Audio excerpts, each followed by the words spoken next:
Hi everyone, Concy here from atop Serenity Hill, and I wanted to try out a trend that I've been seeing for a while.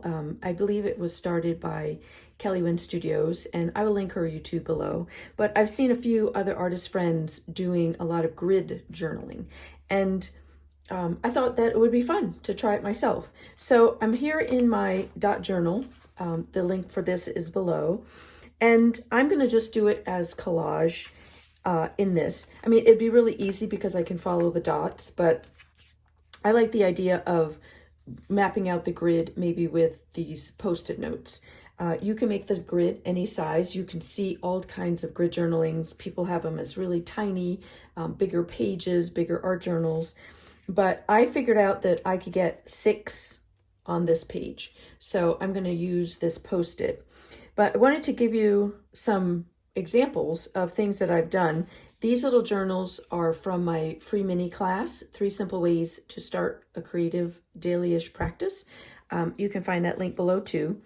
And I've done some collages in it. So it's like I've done grid journaling before, but the idea of this grid journaling is that you're kind of working on a whole grid at the same time, and it's cohesive, and you're doing like bits of the same collage over and over. And so you have a cohesive piece when you're done, as opposed to these little ones, which are all individual. Okay. I've also have a couple in here as well that I did. And so they're similar size. This is going to be just a tiny bit bigger because of the post-it note. I mean, I could technically use the book as this as well, but the post-it works good. So I'm going to just really lightly and not really, just randomly draw the post-it outline. I don't need it to be fancy. I don't need to make it a perfect square. I just want something to work in. So this is a Sharpie pen that I'm using to map out the 6 squares.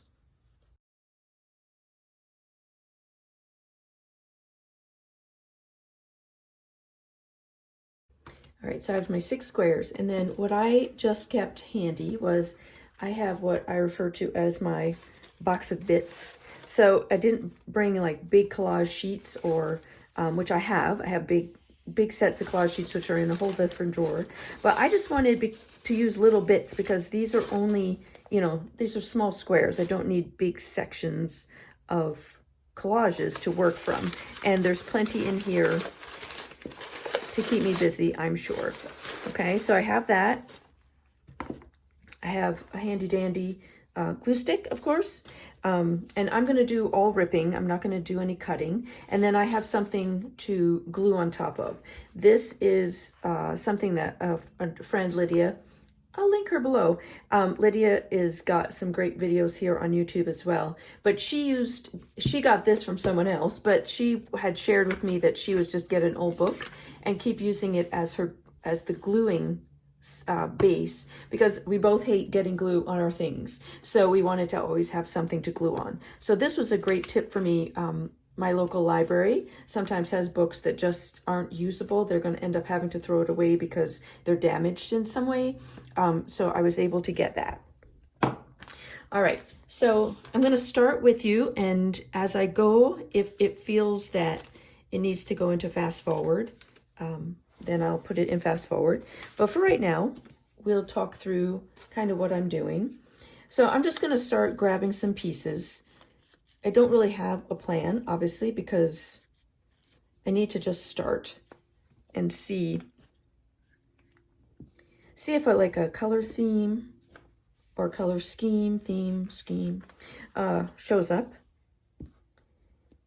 You know, I might even end up with 6 different looking ones, because sometimes that happens too.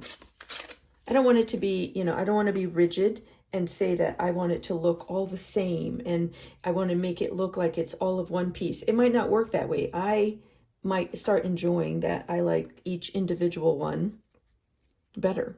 I'm even going to use these little end pieces, actually.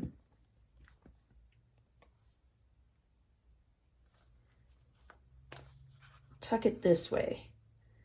The reason being, I'm not a fan necessarily of this white edge, but if it's on the outside, I might not get a chance to cover it. But if it's on the inside or where I can add to it, I could cover it up. Okay, so I've got yellow in a lot of them. I also found this little piece that's got some yellow. So that could be the start of something. Put that yellow piece there, and then I've got one that doesn't have anything so far, so tuck that in. Okay, so I've got some yellow floating around there. And there's green in here. So this is how I'm thinking it through. There's green in these. So can I maybe pull some green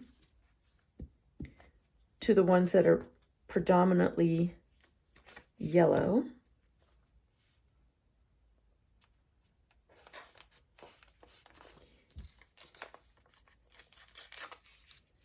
And see if I can add some interest to those. I think I'm just gonna free float it for now. It didn't feel connected to this piece, so I'm just gonna add it in. Also, because I'm working on the curve of the spine of the book, this deli paper works lovely because it is easy to push down because I'm working, you know, past the half point. And so this part's puffy, this part's flat. So you do have to work with that as well. All right, and then maybe keep going, maybe some of the blue, tie that in here.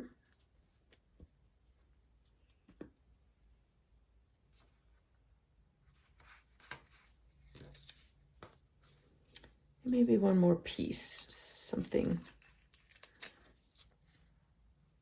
random.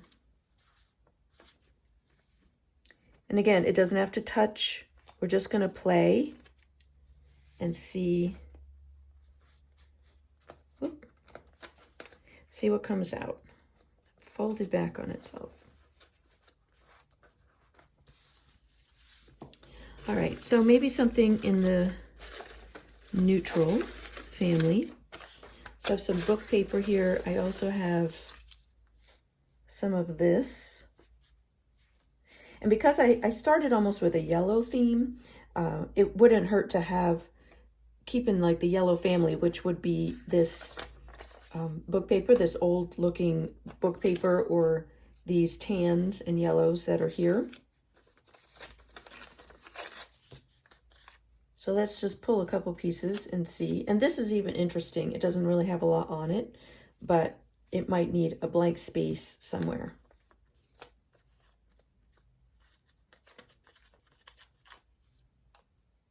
Ooh, this book paper is old, can you tell? It's falling apart.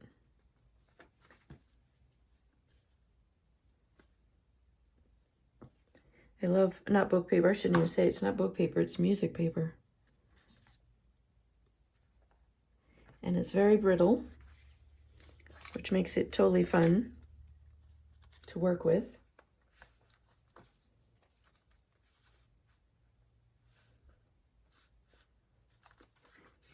But I have to be careful so I don't destroy it before I even get down a piece and have to piece it all together. Oop, got a piece floating here.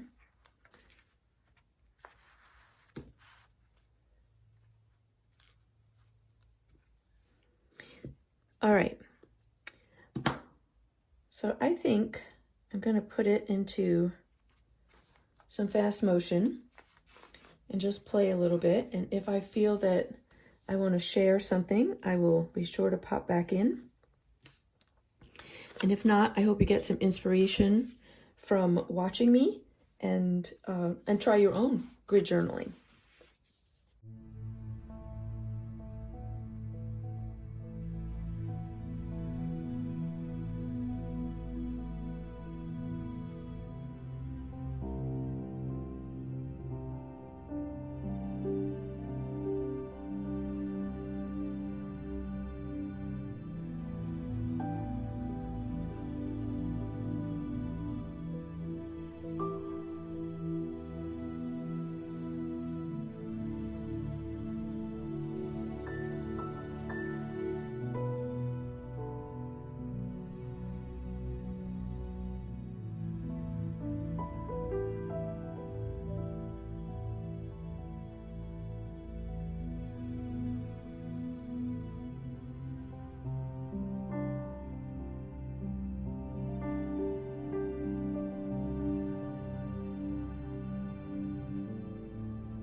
I think I'm finished.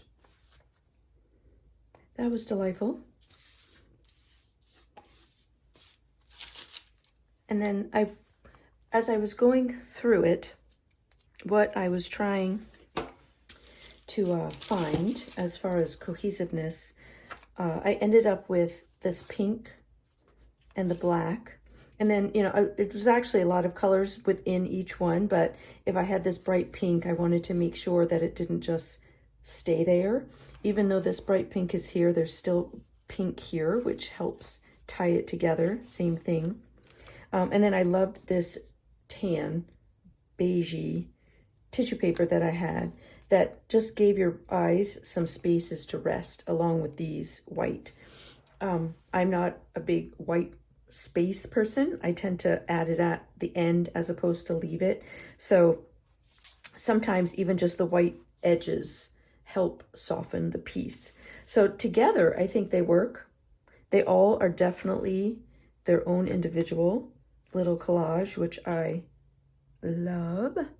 And I even love the messy black. And I'm going to actually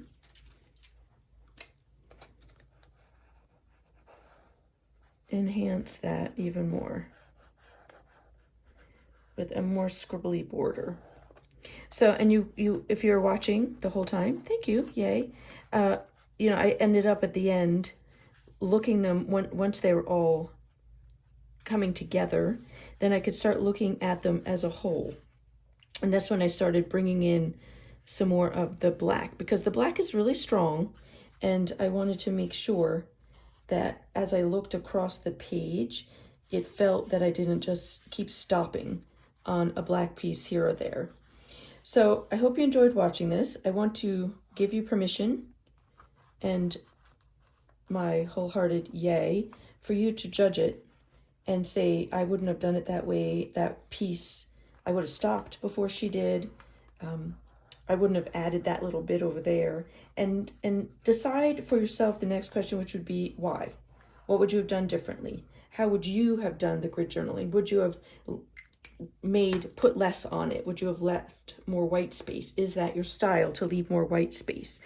You know, was there a color that I put down that is bothering you because it's not a color that you normally use?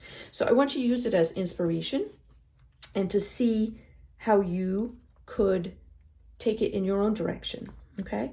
Have fun with it, and don't forget to like and subscribe. Thumbs up for the video. And if you would like to learn more about me, and I have a membership called the Creative Playground, where we do a lot of playing and experimenting with our art practices, then all those links are below, and I'd love to have you join me. Thanks so much, everyone. See you in another video.